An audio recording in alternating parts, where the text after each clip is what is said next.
अकेला मुर्गा। एक दिन बीरबल को उपहास का पात्र डालने के लिए बादशाह ने कई अन्य लोगों से मिलकर योजना बना डाली।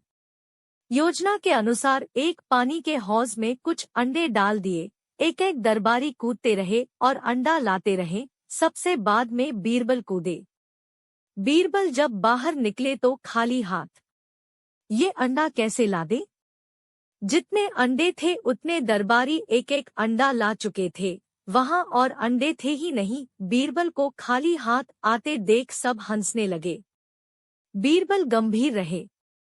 बादशाह ने मजाक उड़ाते हुए कहा, सब लोग एक एक अंडा ढूंढ लाए, तुम कुछ नहीं लाए, क्यों? क्या बात है?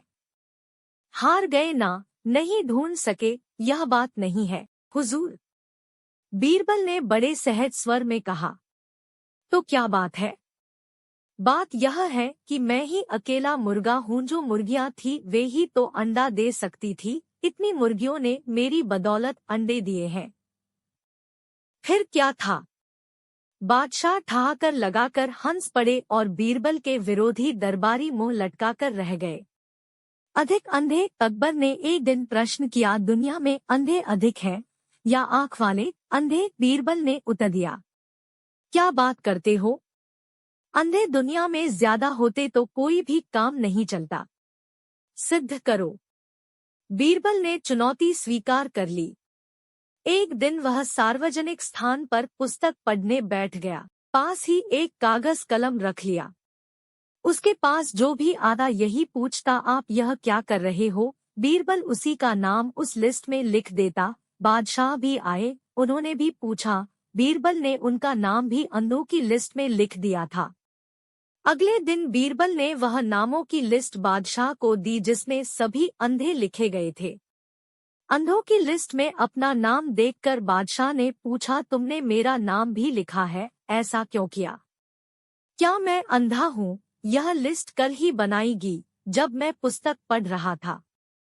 फिर कल ये सभी मिले, आप भी मिले। आपने भी सब लोगों को तरह पूछा कि क्या कर रहे हो, जबकि दिखाई दे रहा है कि मैं पुस्तक पढ़ रहा हूँ। बादशाह मुस्कुरा दिए। तुमने सिद्ध कर दिया कि अंधे अधिक है। जी हाँ, जिनके आंखें नहीं हैं वे तो अंधे होते ही हैं, लेकिन आंखों वालों में भी अधिकांश ऐसे होते हैं जैसे सब लिस्ट में हैं। जली हुई रोटियां।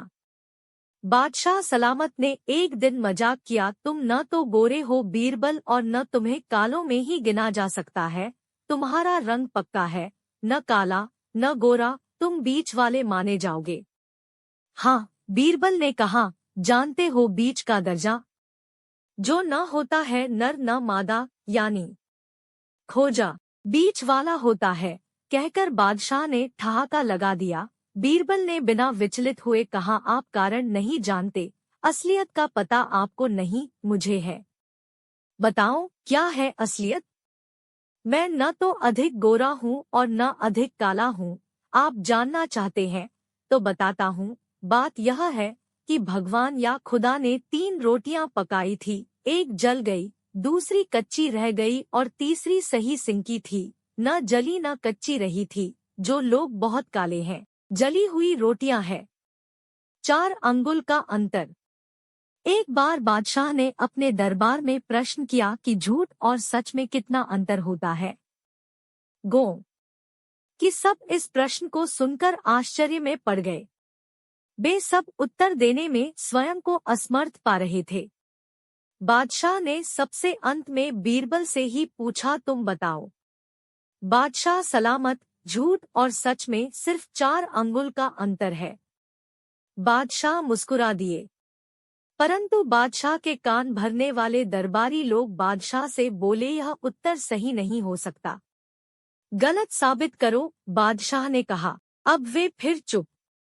बादशाह ने बीरबल से कहा, बीरबल अब तुम झूठ सच का अंतर स्पष्ट करो। जहांपना, झूठ और सच में अधिक नहीं, सिर्फ 4 अंगुल का अंतर है, क्योंकि कानों सुना हुआ झूठ और आंखों देखा सच होता है। आंखों और कानों में कुल 4 अंगुल का अंतर होता है। बादशाह बेहद खुश हो गए थे। अन्य दरबारियों के मुंह लटक गए थे। आधा साझा। एक दिन बीरबल कुछ ढूंढ रहे थे। अकबर बादशाह वहां पहुंच गया। बादशाह ने पूछा, क्या ढूंढ रहे हो? बाप गुम हो गया है। मैं भी ढूंढता हूँ। मेहरबानी। मैंने ढूंढा दिया तो आधा साझा रहा।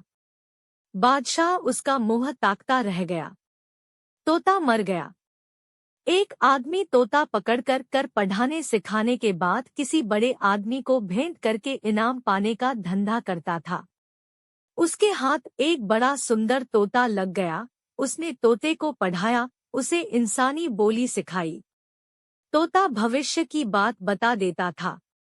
उस आदमी ने वह तोता अकबर को भेंट करके बड़ा अच्छा इनाम पाया। बादशाह ने तोते की देखरेख के लिए एक आदमी रख दिया। उसे हिदायत दे दी गई कि यदि तोता मर गया तो तुम्हें मार डाला जाएगा, और जो तोता मरने की खबर देगा उसे भी नहीं छोड़ूंगा। वह आदमी तोते की खूब सेवा करता था, रखवाली करता था, उसकी रक्षा का पूरा भार उसी पर था। पर ईश्वर की मर्जी ऐसी हुई कि अचानक वह तोता मर गया। रखवाला घबरा गया। वह भागा हुआ बीरबल के पास पहुंचा और सारी बात बताते हुए कहा, अब मेरी जान नहीं बच सकेगी सरकार, मुझे आप ही बचा सकते हैं। मैं जाकर तोते की मौत की खबर बादशाह को दूंगा, तब भी प्राण दंड, और बादशाह स्वयं पता लगाते हैं तब भी प्राण दंड। अब मैं क्या करूं? तुम निश्चित रहो, कुछ नहीं होगा, मैं संभाल लूंगा। बीरबल बादशाह के पास आकर बोले, हुजूर आपका तोता था। बीरबल ने वाक्य अधूरा छोड़ दिया। क्या हुआ? क्या तोता मर गया? मैं नहीं कह सकता, इतना कह सकता हूँ कि आपका तोता आज न खाता है, न पीता है, न मुंह खोलता, न बात करता है, न चलता है, न हिलता है, न ही उठता है, फुदकता भी नहीं। क्या हुआ उसे चलकर देखते हैं। बादशाह ने आकर मरे हुए तोते को देखा और बोले, वहीं पर नहीं बात सकते थे कि तोता मर गया? ऐसा कैसे बताता प्राणदंड मिलता, क्योंकि आपने कह रखा था कि मरने की खबर देने वाले को प्राणदंड मिलेगा, और तभी तो वह रखवाला गायब है। बादशाह हंसे, जबकि वह बेकसूर है। हुजूर, तोता तो अपनी मौत मरा है। बादशाह ने रखवाले को माफ कर दिया। बीरबल की चतुराई से वह बच गया। सबसे उजली चीज। बादशाह अकबर ने प्रश्न किया, सबसे उजली चीज कौन सी है? वे एक एक से पूछ रहे थे। सबसे उजली चीज है रुई, एक ने बताया। सबसे उजला दूध होता है, दूसरे ने उत्तर दिया। खड़िया और चूना, तीसरा बोला। चमेली का फूल, सभासद ने बताया। बादशाह ने बड़े गौर से सबकी बातें सुनी थी। अपने हिसाब से रुई और दूध को अधिक सफेद और उजला पाया। बीरबल शांत बैठे थे। वे किसी के बीच में नहीं बोले। जब उनसे पूछा जाता था तभी बोलते थे। तुम अपनी राय प्रकट करो। बीरबल, मेरे विचार से सबसे उजली चीज है दिन। सिद्ध करो कभी भी, बीरबल ने कहा। एक दिन बीरबल ने कमरे में दूध का बर्तन वहां रखवा दिया जहां बादशाह का पलंग था। वहीं रुई भी रखवा दी थी। वहीं डलवा दिया चुना। दरबार बंद करवा दिया था। समय दिन का था, परंतु दरवाजे और खिड़कियां बंद होने के कारण अंधेरा हो गया था। अंधेरे में जब बादशाह उठे तो दूध में ठोकर लगी। बर्तन पलट गया रुई पर। उसी पर पैर पड़ गया और पैर भीग गया। भीगा हुआ पैर सफेद हो गया। वे टटालेते हुए दरवाजे पर आए। दरवाजा खोला। दरवाजा खोलते ही उजाला हो गया। उजाले में उन्होंने देखा कि दूध, रुई और चूना कमरे में बिखरे पड़े हैं। बादशाह समझ गए। तभी बीरबल आ गए। उन्होंने कहा, तुम्ही ने ये चीजें कमरे में रखवाई थी? मैंने रखवाई, बिखेरी आपने है, क्योंकि वहां अंधेरा है। वे सबसे सफेद चीज उजाला नहीं कर सकी। नहीं, फिर ये सफेद चीज कैसे हुई? और दिन? दिन तो है ही सफेद, इसी से हर चीज जगमगा जाती है। दरवाजा खुलते ही जब दिन का उजाला फैलता हुआ अंदर घुसा तो सब चीजें साफ दिखाई दे गई। देखा आपने, हम मान गए बीरबल, सबसे उजली चीज दिन है। बादशाह ने कहा। वजन कम न ज्यादा।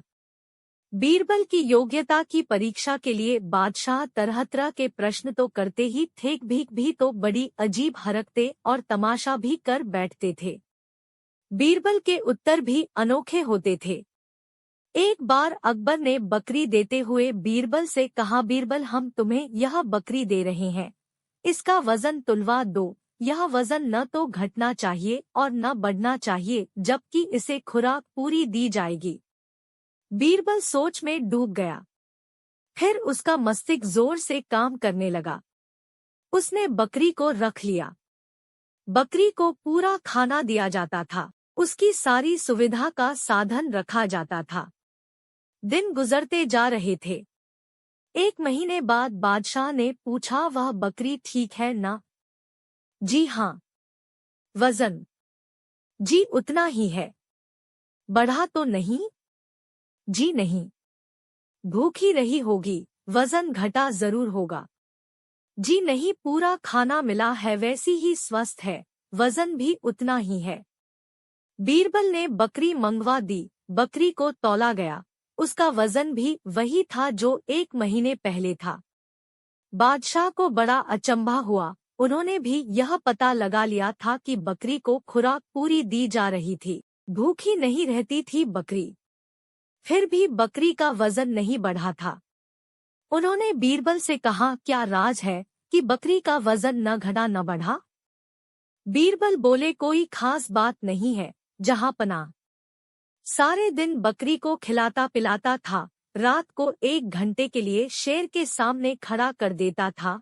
वह भय से कांपती थी और डर के मारे वह पनपती नहीं थी। बादशाह बहुत खुश हुए। शूर और डरपोक। एक दिन बादशाह ने बीरबल से कहा, जाकर शहर के शूर और डरपोक ढूंढ लाओ। बीरबल उसी वक्त बाजार की तरफ गया और एक स्त्री को कुछ समझा बुझाकर बादशाह के पास ले आया। बादशाह ने अकेली औरत देखकर बीरबल से कहा, बीरबल तुम इन दिनों बहरे तो नहीं होते जा रहे हो? मैंने 2 मनुष्य लाने को कहा था, तुम केवल एक ही लेकर लौट आए। बीरबल ने कहा, मेरे कानों ने आपकी आंखों से सहयोग कर लिया है न? एकदम प्रसंगवश, जैसे मैंने अपने कानों के दोष से आपके मंगाने पर एक लाया, ठीक उसी प्रकार आपकी आंखें भी 2 लाए को एक ही देख रही है। बादशाह ने कहा, देखो बीरबल, टाल मटोल की बातें ना करो, जो तुमको कहना हो साफ शब्दों में कहो। बीरबल बोला, गरीब परवर, इस स्त्री में दोनों प्रकार के गुण विद्यमान है। यह अकेली शूर डरपोक दोनों काम करती है। बादशाह ने कहा, प्रमाण दो।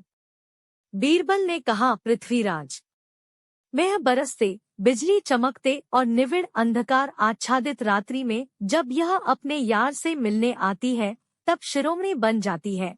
जिस समय घर में अपने पति के साथ सोई रहती है, तो चूहे बिल्ली के खटखट करने के शब्दों से कांपने लगती है, यहाँ तक कि मारे डर से बाहर नहीं निकलती। भला इससे बढ़कर शूरता और कायरता क्या हो सकती है? बीरबल का पत्नी से परिहास। एक दिन छत पर धोकर सुखाई गई कमीज हवा के झोंके के साथ ही बीरबल के चौक में आ गई। वह कमीज बीरबल की ही थी, तो उसने खुश होकर बीवी से खैरात बांटने को कहा। जब उसकी पत्नी ने इसकी वजह पूछी तो बीरबल ने कहा, भली औरत, यह तो सोच कि अगर मैं इस कमीज में होता तो इसके गिरने से तू बेवा न हो जाती। बीरबल की पत्नी मुस्कुरा दी। इस प्रकार बीरबल कभी कभी अपनी पत्नी से भी परिहास कर लिया करते थे। बीरबल का परिहास होकर यात्रा पर निकला। रास्ते में डाकुओं ने बीरबल को घेर लिया। एक बार बीरबल तलवार, भाला, ढाल और कटार से लैस और उसके कपड़े उतरवा लिए आया। लोगों ने कहा, डाकू निहत्थे थे, तुम्हारे पास हथियार थे, फिर इसी हालत में रोते पीटे बीरबल अपने नगर को वापस धन कैसे छीन लिया है? बीरबल ने कहा, लाठी मारकर। लोगों ने पूछा, तो तुमने मुकाबला क्यों नहीं किया? बीरबल ने भड़कते हुए कहा, तुम लोग भी महामूर्ख हो। मेरे हाथ में तलवार थी, दूसरे हाथ में भाला, दोनों हाथ घिरे थे, भला मुकाबला कैसे करता? और फिर खुद भी हंस पड़े। गधे आम नहीं खाते। बादशाह के दरबार में पराये देश का एक मुंह चढ़ा व्यक्ति था। बीरबल उसे अपमानित करने के चक्कर में था। एक दिन मौवा हाथ लग ही गया। बात यह हुई कि बादशाह को भारत का अनमोल फल आम भेंट मिल गया, जो उन्होंने सारे दरबारियों को बांटा और उस परावे देश के व्यक्ति को भी दिया। वह इसका महत्व नहीं जानता था। अनजाने में बोल उठा, यह फल तो हमारे देश में गधे भी नहीं खाते। बीरबल ने तुरंत उसकी ओर देखते हुए कहा, आप कहते हैं गधे आम नहीं खाते हैं? सारे लोग हंस पड़े। वह बड़ा अपमानित हुआ क्योंकि बीरबल ने उसे गधा बना दिया। गधे का पाठ। इसमें शक की कोई बात न थी कि बीरबल दूर दूर तक बड़ा नामी गिरामी था। एक दिन वे अकबर के साथ दरबार में बैठा था। इतने में लूट कर लाई गई चीजों में एक बड़ा गधा दरबार में हाजिर किया गया। बादशाह को खुश करने के इरादे से बीरबल ने गधे की तारीफ के बुद्धिमत्ता फूट रही है, शायद सिखाने पहरो प्याबद्धमा लिखना भी सीख जाए। बादशाह ने उसकी बात पकड़ ली और सेवक को आदेश दिया कि वे गधे की रस्सी को बीरबल के हाथ में थमा दे। फिर बीरबल को बादशाह ने कहा, ले जाओ, महीने भर में पढ़ा लिखा कर वापस लाओ। बीरबल को समझते देर न लगी कि वह इस काम में विफल हो गया तो नतीजा क्या होगा। ठीक एक महीने बाद उसी गंधे की रास थामे बीरबल दरबार में हाजिर हुआ। बादशाह ने पूछा, क्या गधा पढ़ लिख गया है? हाँ जहाँपनाह, कहते हुए उसने एक मोटी सी पोथी गधे के सामने रख दी। गधा जुबान से पोथी के पन्ने पलटता चला गया और 30वें पन्ने पर पहुंचकर जोर जोर से रेंकने लगा। बादशाह और उसके दरबारी चकित रह गए। तुमने ये चमत्कार कैसे किया? बादशाह ने पूछा।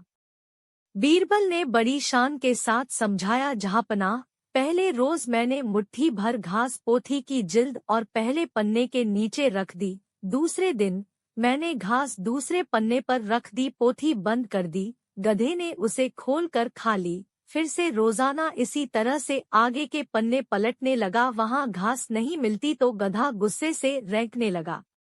बख्तर की मजबूती। बादशाह ने एक लुहार को अपने दरबार में बख्तर लाने पर कहा, यह बख्तर कैसा है? मैं बनाता हूँ हुजूर। यह भी तुम्ही ने बनाया है? जी हाँ। हम इसकी मजबूती देखते हैं।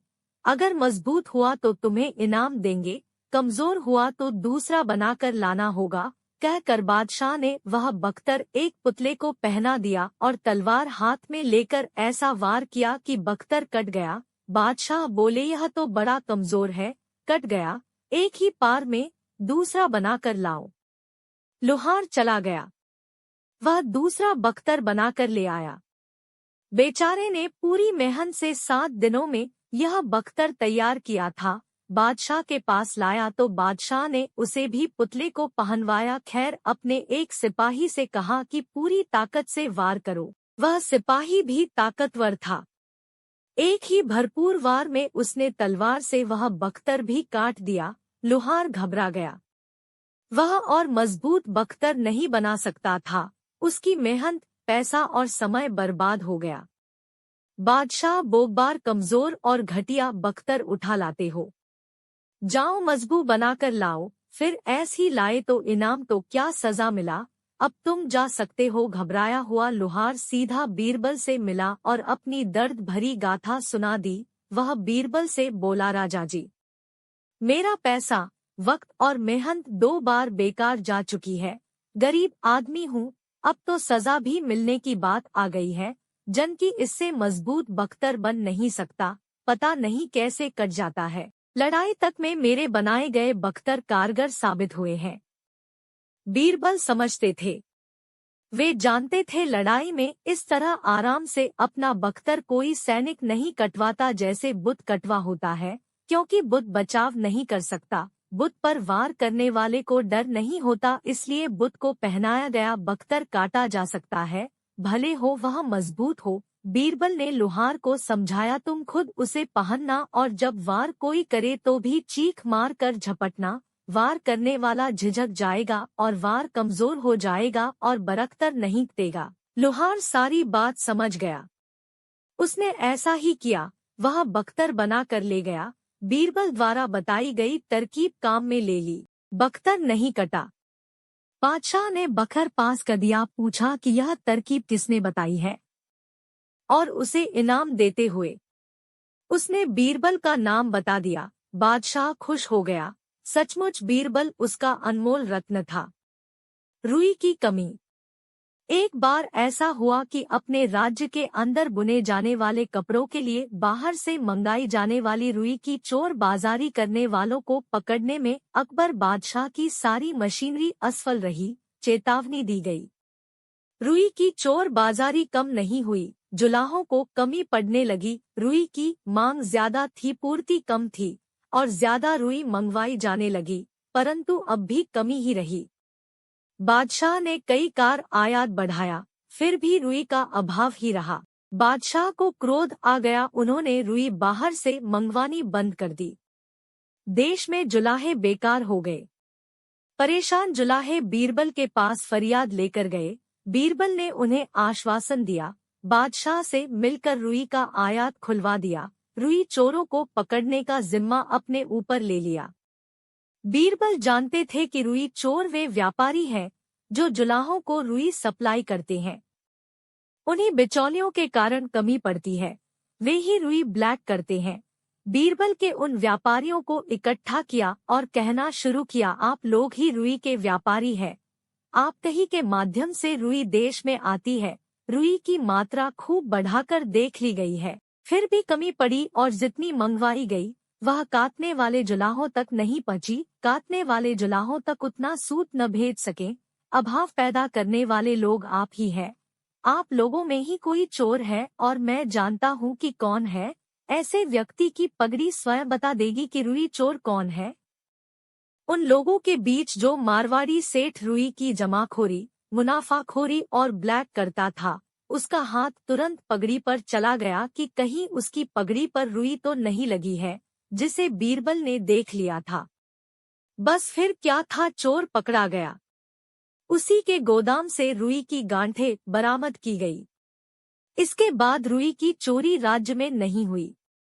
बीरबल की सूझबूझ से चोर पकड़ा गया। राज्य में फिर से कपड़े का उत्पादन होने लगा। कृतज्ञ और कृतघ्न बादशाह ने एक दिन पूछा, सबसे कृतज्ञ और सबसे कृतघ्न कौन है?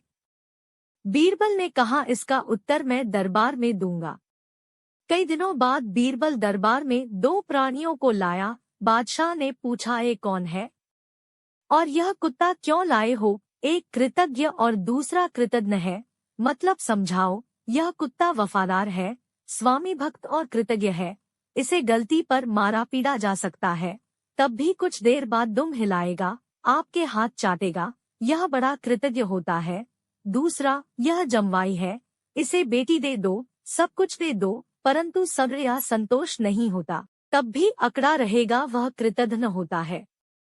बादशाह को क्रोध आ गया। उसने आदेश दिया, जमवाई को फांसी दे दी जाए।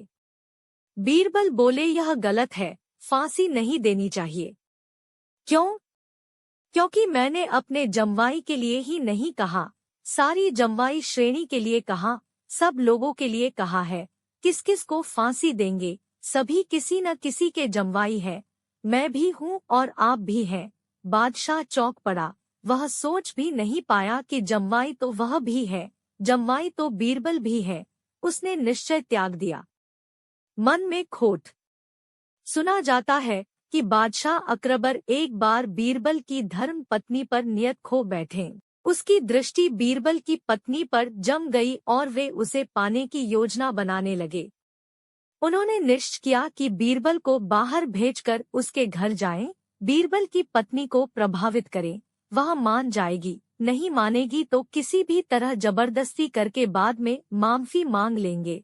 औरत जब विवश होकर अपना सर्वस्व दे देती है तो बाद में वह किसी से नहीं बताती। उन्होंने बीरबल को बाहर भेजने की योजना बना डाली। बीरबल, तुम्हें मुल्तान जाना है, वहाँ पर कुछ पठान विद्रोह कर रहे हैं, उन्हें दबाना जरूरी है।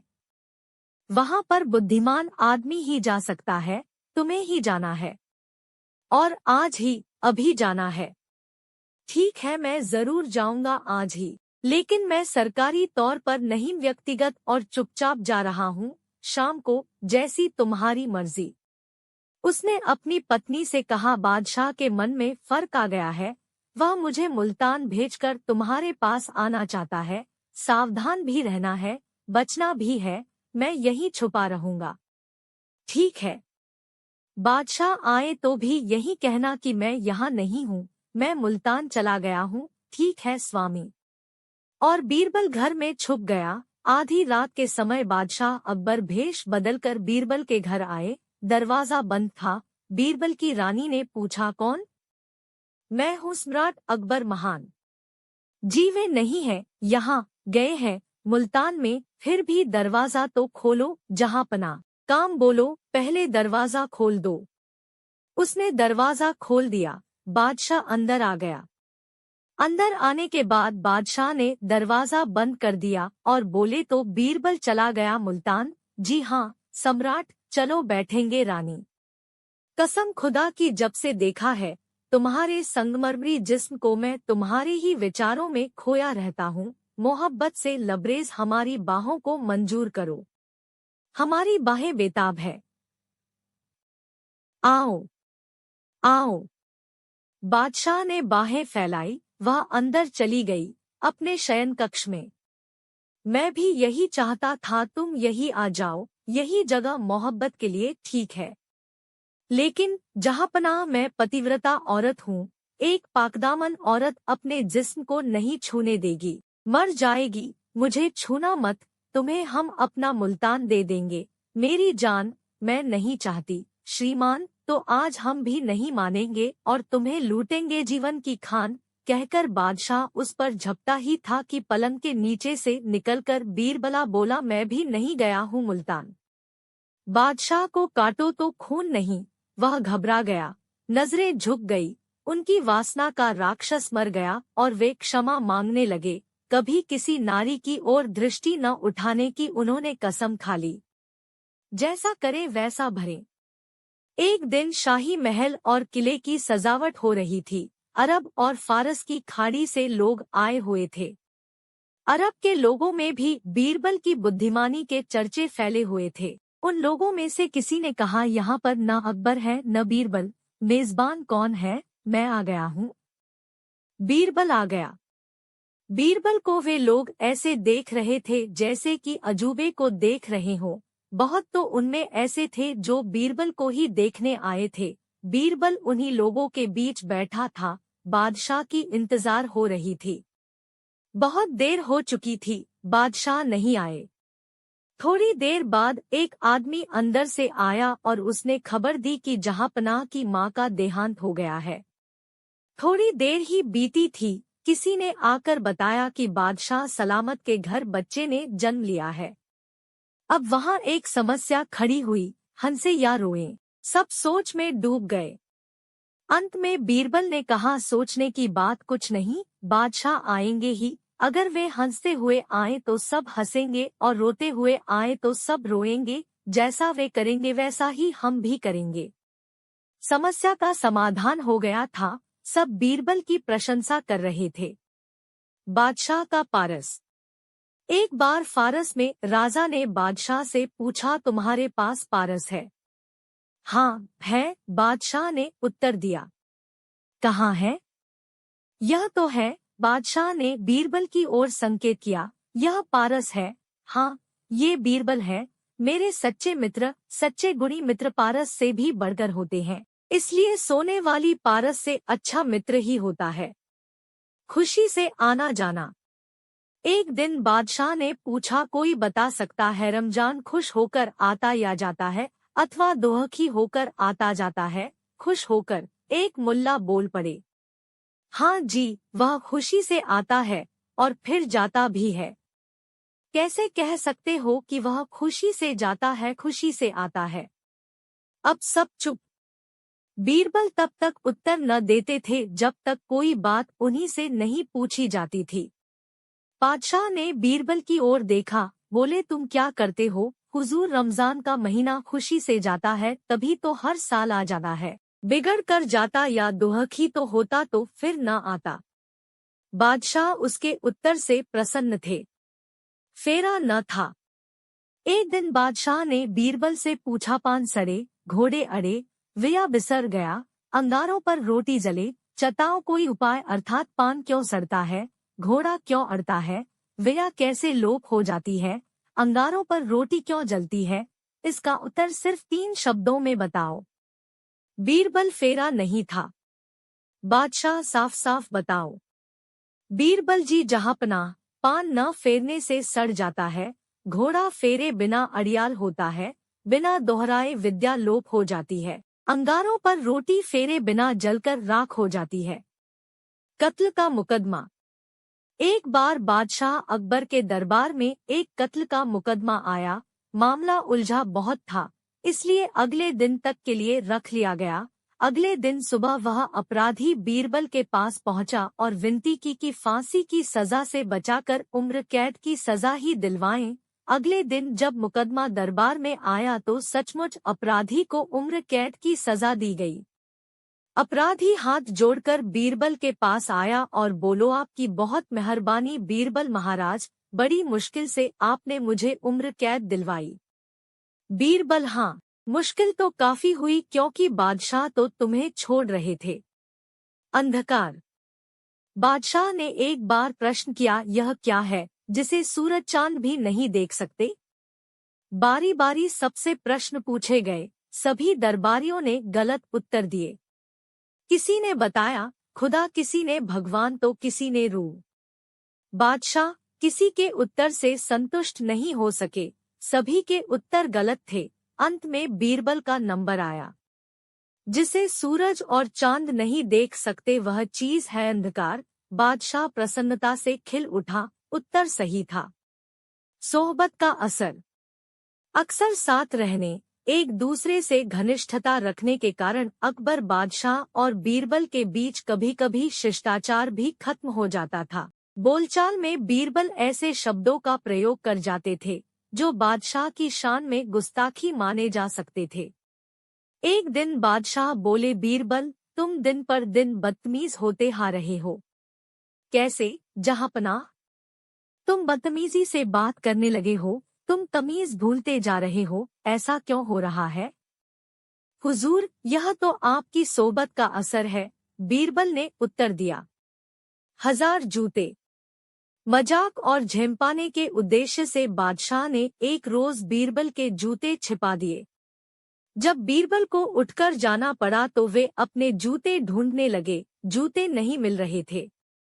क्या ढूंढ रहे हो बीरबल? बादशाह ने शरारतपूर्ण ढंग से मुस्कुरा कर पूछा। मैं अपने जूते ढूंढ रहा था, मिल ही नहीं रहे हैं, चमड़े के थे, हो सकता है कि कोई कुत्ता उठाकर ले गया हो। खैर कोई बात नहीं, जाने दो, नए मंगाते हैं। बादशाह बोले। अर्दली को भेजकर बादशाह ने बीरबल के लिए एक नए जूते मंगवा दिए। नए जूतों को पहनने के बाद बीरबल ने धन्यवाद देते हुए कहा, बहुत शुक्रिया हुजूर, आपने मुझे नए जूते पहना दिए हैं। खुदा करे जन्नत में आपको 1000 जूते मिले। हास्य का फव्वारा फूट पड़ा।